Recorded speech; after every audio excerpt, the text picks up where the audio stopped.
Hey, what's up, guys?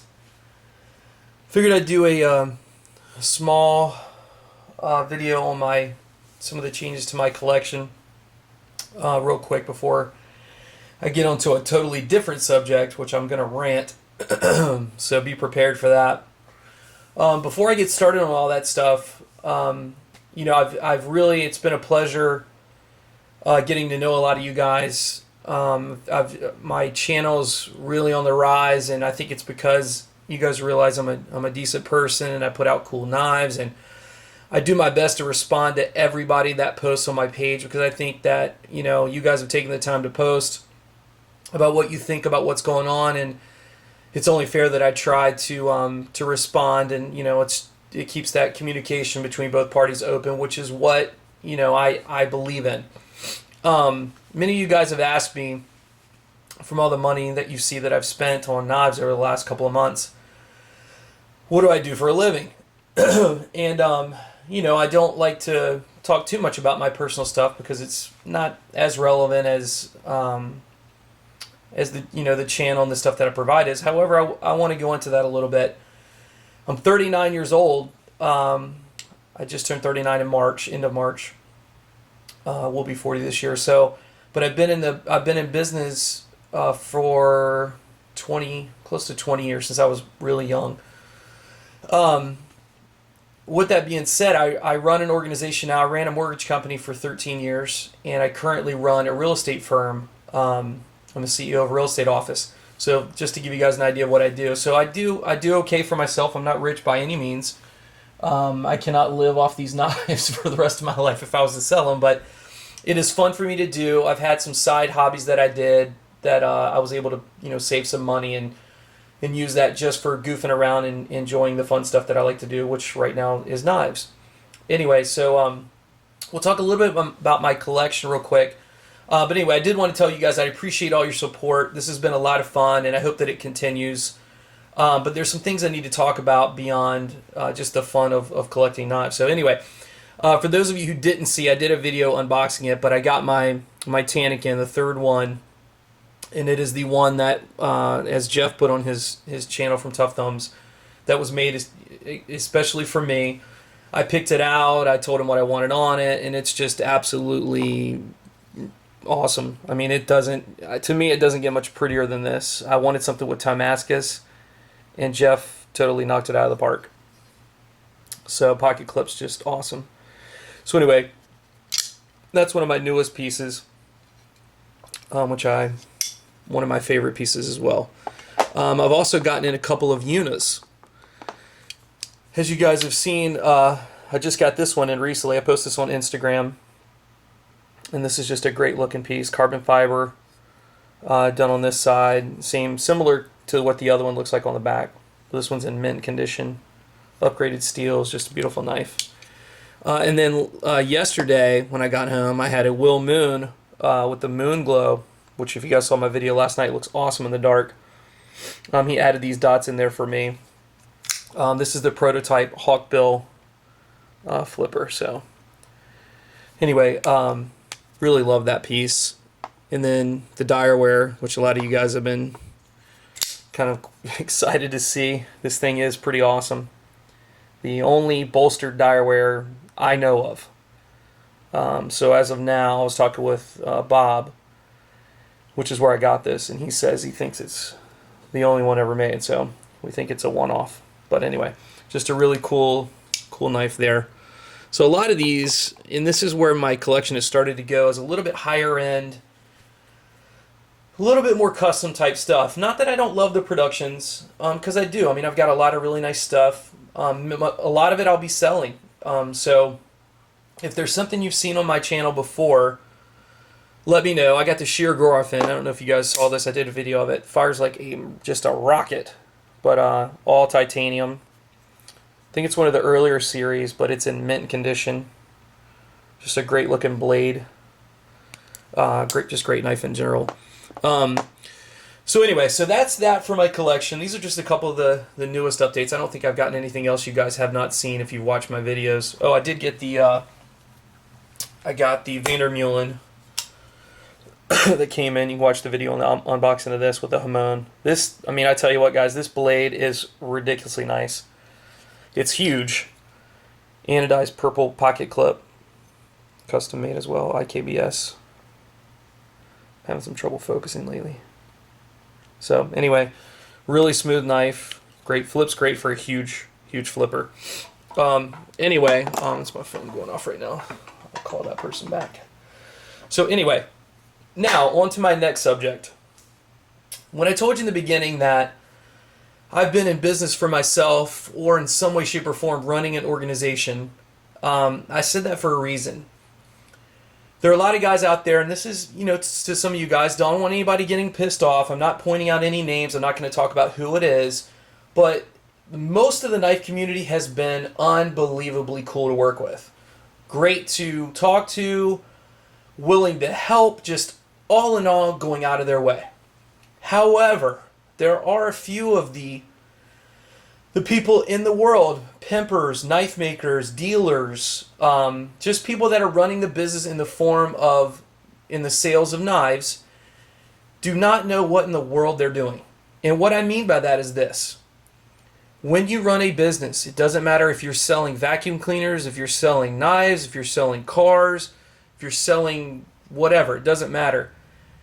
There is a way that we respond and we act as business owners or people that run a business to maintain the clients. What I want you guys to think of in this aspect is, and some of you guys have probably had some of these issues, so I think I'm kind of grabbing on a lot of different areas here. And not, like I say, majority of the people that I talk to, I'm blown away with the service. Great job. You know, most of you guys do a really good job, but there are a few out there who not that I've been in contact with directly per se, but I have a lot of friends that I've met through this hobby that have very similar issues or have had way worse issues than I have. But for an example, the client is the reason you have a job. It's not the other way around. We don't need, as clients, you to make a knife for us. If you don't want to make it, there are thousands of other makers. But you do need the customers to pay your bills. So with that being said, think about what I'm trying to say here. And I don't want to come across like an asshole, but I'm a little bit irritated, and I went through a really bad experience today, and I'm going to talk about that in a minute. But when we contact you, it's because we like your product, we want to buy your product, or we want you to do something to a knife for us if that's what you've told us that you do. Respond to us and act like you give a rat's ass that we're interested in what you're selling. Because the reason that you're able to do what you do is because of the customers. Without any customers, you are not making knives. You are not pimping knives. You are not selling knives. Your business will be shut down.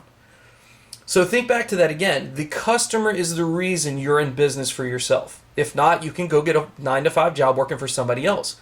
But if you want to run your own business, the clients are the reason that you're able to do so.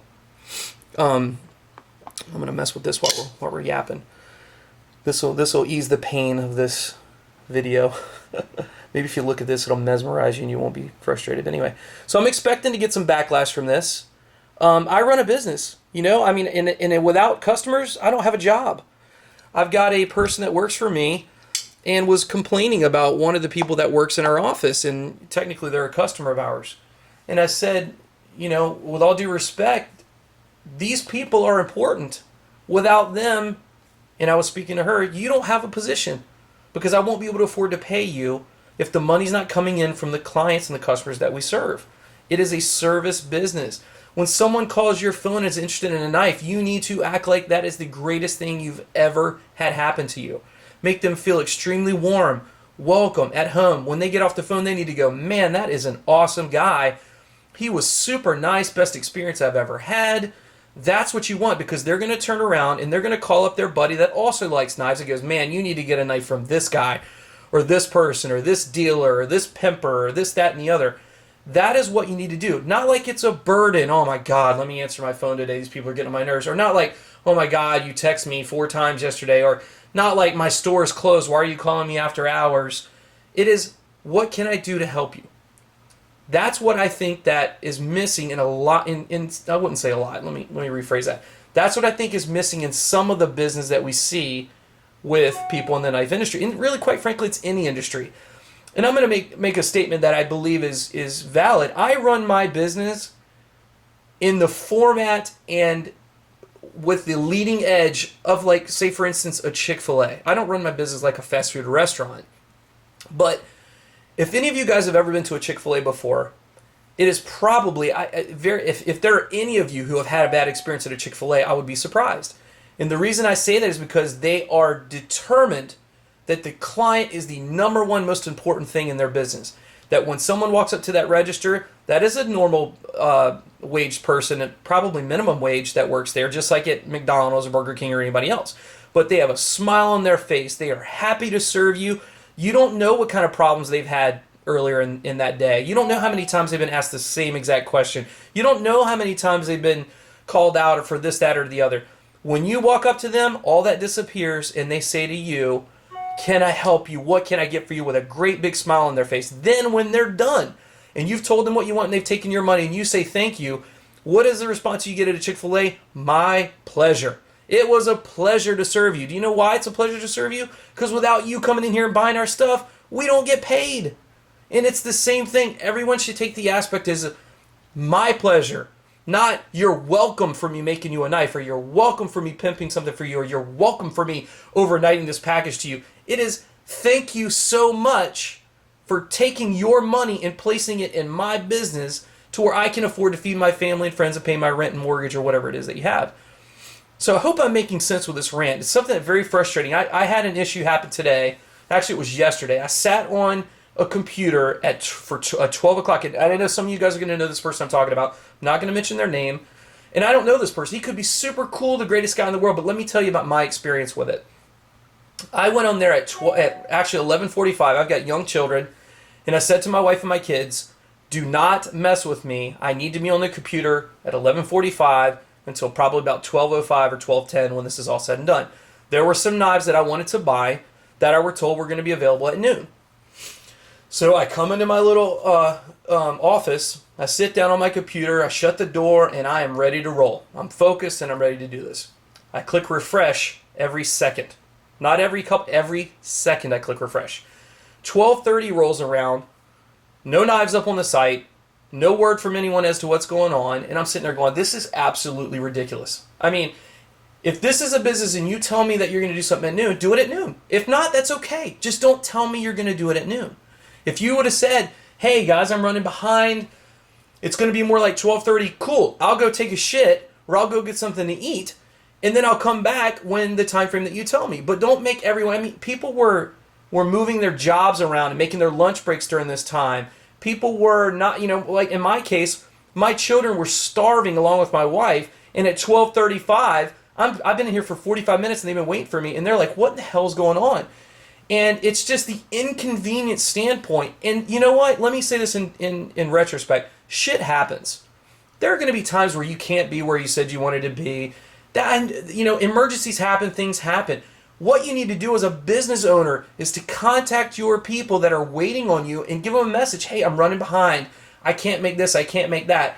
And if for some reason that doesn't happen and someone gets frustrated, because I made a post on the forum and I basically said, this is ridiculous.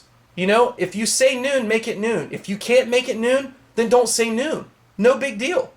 Well, I caught tons of backlash. Moderator this, moderator that. This guy pays for this. You shouldn't be saying that. You know what? That's bullshit. If you screw up in your business and I'm a customer, I have the right to tell you screwed up in your business. You're going to take my money? Are you not going to take my money? Of course you're going to take my money. So when all this going down, this person basically tells me, "F you, don't ever contact me." This guy doesn't know me. This guy has never met me, doesn't know anything about me. I am one of the nicest people that you guys will ever meet, and I mean that. I'm genuine. I will do whatever I can for you. That's just the way that I practice that in my business, and I practice that in my personal life. That's just the type of person that I am. Well, this person doesn't know that. This person is so pissed off. Instead of the mistake that he made, coming back and going, "Guys, I had an emergency I had to go to. I am so sorry you guys sat there for 40 minutes clicking the refresh button every second, like literally 1,000 times. And I'm so sorry I did that. I apologize. I'll throw in an extra sticker or whatever, when the knife's on its way." Instead of that, it's "screw you. You don't have the right to tell me this. I pay for this forum. You know, that is complete horseshit. Man, I've said more curse words than this. I don't think I've ever said a curse word, so you guys are getting the best of me today. But anyway, that's my thought. So right now I'm quite pissed off that as a customer, when someone makes a wrong, I mean, and guys, I'll tell you this, whether or not you're in business for yourself or not, the customer is always right. Because even if you as the business owner wins, you don't win. They walk away. They talk bad about you. They don't use your services again in the future. They spread like disease, the negativity from your business. This is what happens in the business world. So that was probably a bad move on his part. I'm not the type, and I'm not saying this in, you know, to tell you guys who it was. I'm certain that you could probably figure it out, but I'm quite frustrated. And this person's probably very nice, but this is what I dealt with. I'm a customer that doesn't know him. I'm a customer that he's never met before, and this is because I was frustrated along with 50 other people on there, most of them emailing me behind the scenes going, "Jesus, this is the worst run business I've ever seen." I'm the one that spoke up because, quite frankly, it should have been spoke up, but you cannot talk bad on a forum about any of the business owners in there, which I think is just complete shit. There are guys like, I'll use the Grimsmo brothers. I don't own a Grimsmo yet, but I went through and ordered the time frame. I guess it was 9 o'clock Eastern time on a Sunday night that he was posting his knives available for pre-order. Well, I sat there at 9 o'clock. 1 minute before 9 o'clock, at 8:59, he posted a little message. 1 minute left. Oh, I'm so funny, or I'm such a tease. You know what? But at 9 o'clock on the money, those pre-orders opened up and I was able to get in there as I waited, because part of this game is being at the right place at the right time, finding the knives that you want. Well, I was there and I got it, and no issues. Anytime I've ever sent John Grimsmo an email, he responds to me, "Hey Jerry, cheers. Thank you so much for contacting me. Yeah, we're this far away from this order. We're trying to get through this, but thank you so much. I can't wait to talk to you about your knife." Actually gave a shit, because I was a customer buying his product, and he understands that he's got 2 kids at home and a wife, and without customers, he's not doing that. He's going to work somewhere else. So anyway, long rant, long story short, I was quite frustrated. Still am. This just happened today, and I got all kinds of flack from the moderators who think they're king shit on the forums, and just really pissed me off. Like I say, I run a business. I would never in a million years talk to a client or a customer the way that these guys did to me today. So anyway, I'm a little pissed off. That kind of soured me up, but I know the majority of the knife world is awesome, and I've experienced it and I've enjoyed it. So anyway, long story short, treat the client the right way. It doesn't matter if you've had a bad day. It doesn't matter if shit's not going the way that you want it to. The client is important and they want to feel important. Make them feel that way and your business will thrive. I guarantee it. Anyway, guys, thanks for listening to my rant. Keep your eye open for a post on a knife sale. I'm going to start unloading some stuff. So anyway, great talking with you, and take care.